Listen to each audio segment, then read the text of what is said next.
Hey my travel buddies, hear that? More rain. So, this week's update from the long walk. I am in a little village called Santilia. I'll figure out the name. I've had rain the last 2 weeks, week and a half, and it is relentless. I mean, I'm not sure even if you can see with how dark it is, but it is non-stop. Morning, noon and night, thunderstorms happening daily. It has taken a turn for the worse. Since leaving San Sebastian, I headed along the coast, so some amazing places. The first kind of week that I left Songe and then headed down to Spain and then across San Sebastian, San Sebastian, and heading west. First week was great. There was a kind of Indian summer of 20-25 degrees. I can even see my own breath, it's that cold. The temperature has plummeted savagely. It has gone from 20-25 degrees to 9, 10, 11 degrees in the daytime. At night it drops to 4, 5, 6 degrees. It has changed. It has definitely changed. Some of the places that I've seen along the coast, like when the weather was decent, I could enjoy and have been absolutely amazing. Some of the kind of ragged coastline that was using Game of Thrones was absolutely stunning. Since then, I've not particularly been able to enjoy any day. It's been a chore of endurance. I am literally living in my poncho, walking through the rain all day, camping up, half camping up, half staying in accommodation, but camping up in the rain, which I don't mind.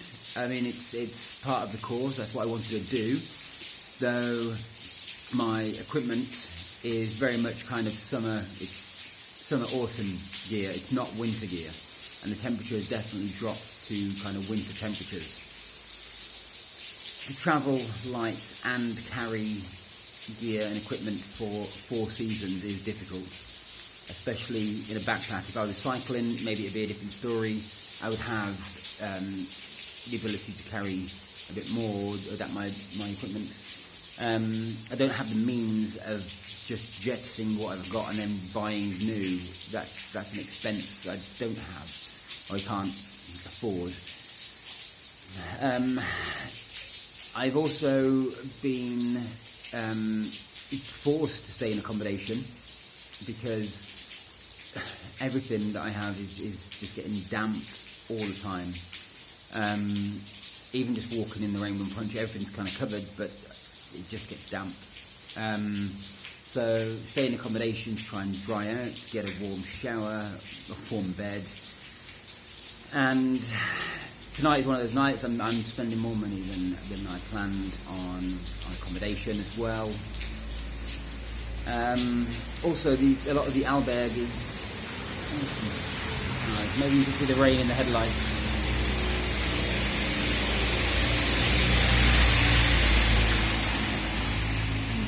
See the little town.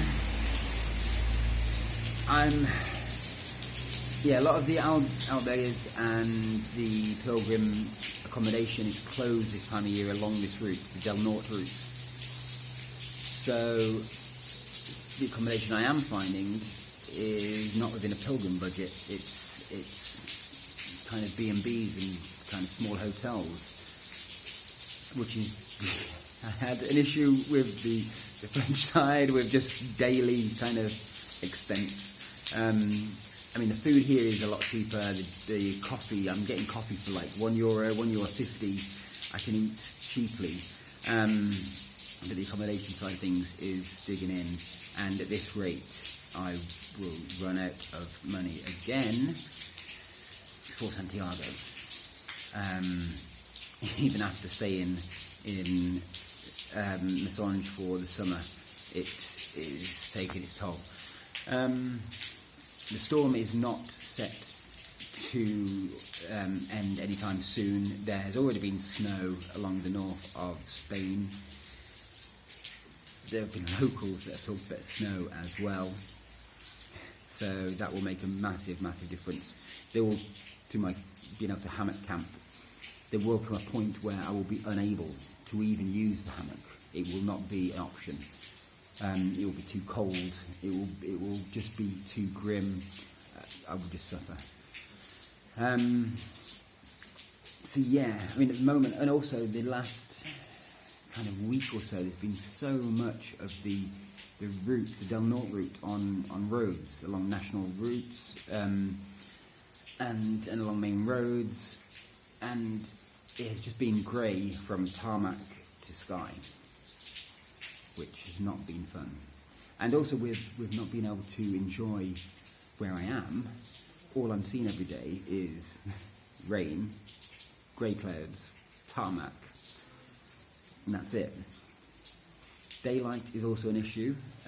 Even with daylight saving times and the clocks going back an hour, the sun is not even rising until kind of 8 o'clock.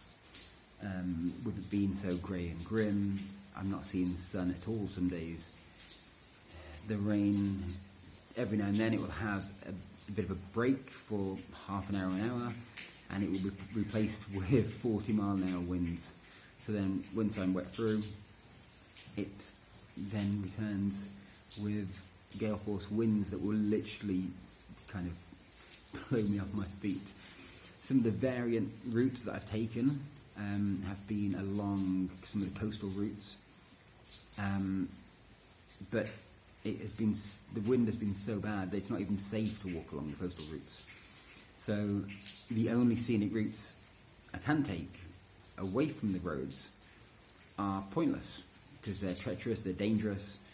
I can't enjoy the scenery. I can't even see the sea some days. The rain is so heavy at times. You can't even see kind of the town in the distance. You can't see you can't see anything. It's been interesting. There's some plus points. I mean, I've met Salvatore and Jacqueline. Salvatore is Italian who's been living in London and decided to do the Camino from San Sebastian, or he run, can't quite remember where, 3 weeks before he started. Just decided that's it, he's doing that. Jacqueline has been travelling from the southeast section of France, and then she's travelled along the south coast into Spain and then along the Del Norte with the aim to walk in the Primitivo route as well, and Santiago. All three of us are planning to walk the same route. And it's been really cool to be travelling with some people that along the way. I've not kind of joined a group before. I've kind of dipped in and out of different groups. Hardly see any pilgrims this time of year, which was also my intention, but but I can see why there's not many pilgrims this time of year. Travelling with Jacqueline and Salvatore has been really good fun. It's been cool to kind of join forces with two like-minded people. Jacqueline has obviously walked for a fair distance. She's on kind of day 60-ish or a bit more. Salvatore's on kind of week 2. I'm getting close to day 90, which is exciting. So yeah, it's been kind of ups and downs recently. I was intending to do a kind of major video update on YouTube on here once a week. The rain is so relentless, I can't even take my phone out of my pocket to take photos, let alone videos. So I'm taking advantage of staying in accommodation tonight and having shelter to do this video now. But daylight's also an issue. As I said, the sun isn't rising till 8 o'clock or maybe after, and then it's set by 5:30, 6 o'clock. so I'm needing to find somewhere to camp if I am camping before the sun goes, so I can at least see where I'm camping. It's a whole new set of challenges that I hadn't anticipated. I'm not geared for, I'm not prepared for, and it's a bit worrying, if I'm completely honest. The Del Norte route, I can imagine, is absolutely stunning during the summer. Some of the coastal paths, the black beaches that I've partially seen along the coast have been, I imagine, quite epic. I've not been able to enjoy them. The Guggenheim at Bilbao was closed on Mondays, so in July and August it's open every day of the week. From September onwards, not on a Monday. Note to anyone that wants to see the Guggenheim. So I'll be coming back to see the Guggenheim at some point as well. Yeah, I mean, some of the places I've been through, from Iran and San Sebastian, I've got a little list of just places that were of note, like Zarutz, Zumaya, when it was still good weather, were beautiful little places. There's quite some quaint, kind of quiet little places as well along the way. I've stayed along the Camino route so far. It's easier, it's well marked, a lot well marked in France, and kind of veering off and going wild camping in this makes absolutely no difference. So I've resigned myself just to kind of stick to the Camino routes out of ease, out of safety.